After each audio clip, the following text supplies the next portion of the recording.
What's going on, YouTube? It's Pelfrey, and why are we in the laundry room? If you don't know already, I do run a SpectraPure. This is the step of my step stool, CSP DI 90 manual flush. This valve up here allows me to flush the system out of any impurities or whatever. The system was built in May of 2017. That looks pretty dirty. That looks pretty dirty. That looks pretty clean, but I am going to replace it with all new carbon, sediment, and DI. So I do run a booster pump because my pressure is low. And although this system is still making 0 TDS water, I'm just going to go ahead and replace these 3 filters. So about 6-8 months ago, probably, I replaced these filters and the membrane. I'm going to leave the membrane alone at this point. I'm just going to replace these 3 right here and go on my way. So I do have it mounted to a 2x4 that was painted the same color as the wall into the studs of the wall, and then it just hangs up here above. This is where all the laundry detergent and everything is, and I have this fancy valve, so if I'm flushing the system, this valve right here goes this way, and if I'm actually making water, then this valve goes this way. This is my input water. I don't really know a lot about RLDI units, and I've kind of started doing some research on adding a second DI unit. Let me know what your thoughts are on adding a second stage DI. Obviously, I think I have enough room on that 2x4 to add another one. It would be maybe a little tight, but at the end of the day, I make 80 gallons of water and I store it in the garage. So I only make water a couple times a year because that 80 gallons will stretch out for a long time for me.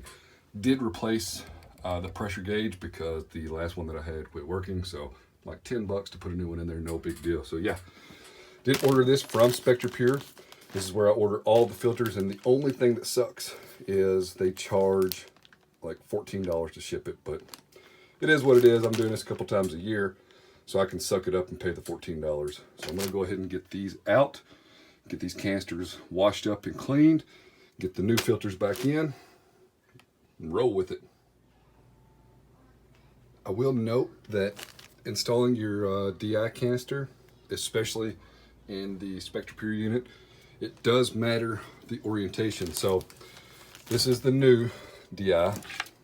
This is the old DI, so you can see that there is some significant color change there. Now this is not color changing DI, but the reason why I'm recording this is because this section was actually stuck here, and the new DI cartridge comes with a rubber gasket. So you want to make sure to get that off of your RODI system. Climb back up on the stool. I do have this thing up very high. So get the rubber gasket off. This one has a rubber gasket, so there's no need to have multiple rubber gaskets. Got the carbon and sediment filter installed. Get the DI in there. This one was the sediment filter. You can see it's pretty filthy. White. So I am lucky that SpectraPure sells this kit here, and it's the 3 filters that I need for my system, but I went ahead and printed labels. So we got the sediment filter, we got the carbon block, and then we got the DI stage. So they've all been replaced. And I don't know if anybody noticed that a second ago, but the last time I put DI in the system, I actually forgot to remove the second O-ring in here. Yeah, dumb mistake on my part, but I'm trying to teach you all. Don't do what I do. So this is all garbage. It's gonna go out to the trash can. We're gonna make 0 TDS water. This, folks, is where, this is, to me, the most important part. Perfect water. Quick update on the fish. Unfortunately, the yellowtail fin fairy wrasse didn't make it, but I got the leopard wrasse still and the ruby head. So we got some silicon, some benepets, and some frozen food in here. Let's go ahead, Get that swished up. Get that added to the tank. Let them have a little feast. I mean, everybody loves feeding their fish, that's for sure. And I'm glad that I added the pods to the tank because that will definitely help out the new wrasse in the tank. Excuse the background noise. The kids are going wild, and that's just how it is in my house. Got the zebra dartfish that came out, and I would love to pull that out of the tank, but there's no way I'm getting it out of the tank until I replace these rocks here. Quick update on the tank. The yellow flasher wrasse has passed away, unfortunately, and I hate to see any life be taken, but it just didn't make it. And I actually netted the fish and put it in the sump for a while, and it just wasn't having it. So the leopard grass has been probably the best fish that I got in. This is the ruby red, and it got picked on so bad. You saw it just flash away or swim away real quick because the flame hawk is just destroying this fish. And for the longest time today, this fish I can't even talk. The ruby wrasse was hiding out here in this rock right here. So ultimately, if push comes to shove, the flame hawk it's a cool fish. I won't deny that by any means, but it's gonna have to go because I would much rather have wrasses in this tank than flame hawk fish. And to be honest with you, if I don't have the flame hawk fish, I can add shrimp back to the tank because I had 2 cleaner shrimp in the tank whenever I added the flame hawk fish. And yeah, he's sitting back there saying, "Oh, am I in trouble?" Yeah, you are, buddy. You're in trouble.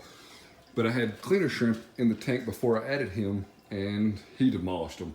And how do I know that? At one point I looked at him, and there were the shrimp tentacles hanging out of his mouth. So again, if he continues to pick on the ruby head right here, then I'm going to catch his butt, hopefully, and get him out of the tank.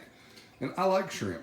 I really like shrimp. I like to have them in the tank, so that will be a plus for me. But on another note, I did turn down the intensity of the Radion XR15s. They were at 60%, and I moved them down to 50% after consulting with Scurvy's Reef, and I also talked to Murphy's Aquatics.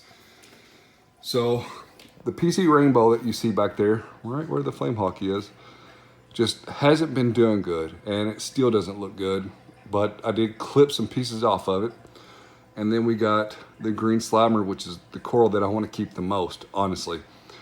And it was just turning white at the base. So what I've done is I cut the base off of it where it was white, and I re-glued it to that plug. But I also moved a section over here. I cut the frag in half, basically, and I moved a section over here.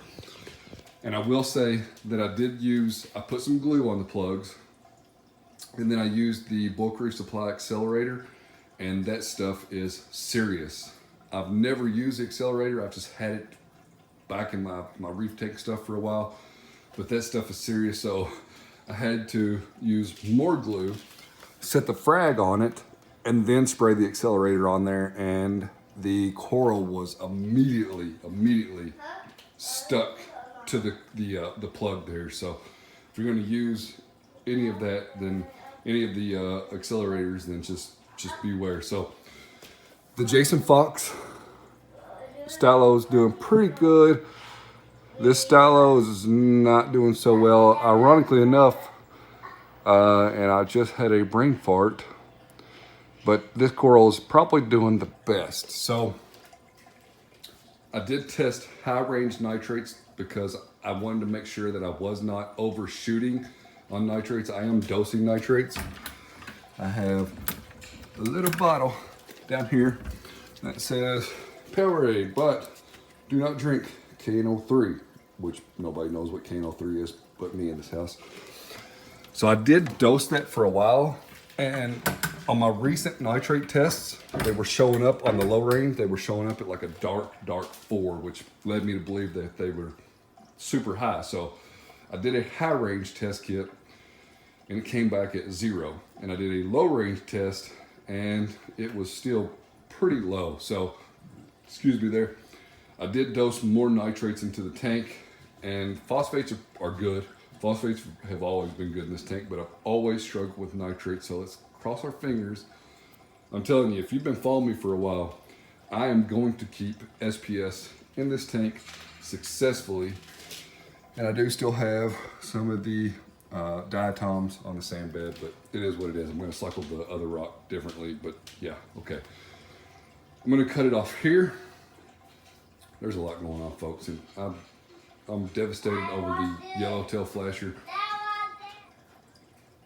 I was getting summons in the background, so excuse me there. So yeah, I'm devastated over the loss of any life, but anyway, if you're not following me on Instagram, check me out on Instagram at Pelfrey's Reef. Check out the website at pelfrey.net. Appreciate you following along, and I'll catch you on the next one.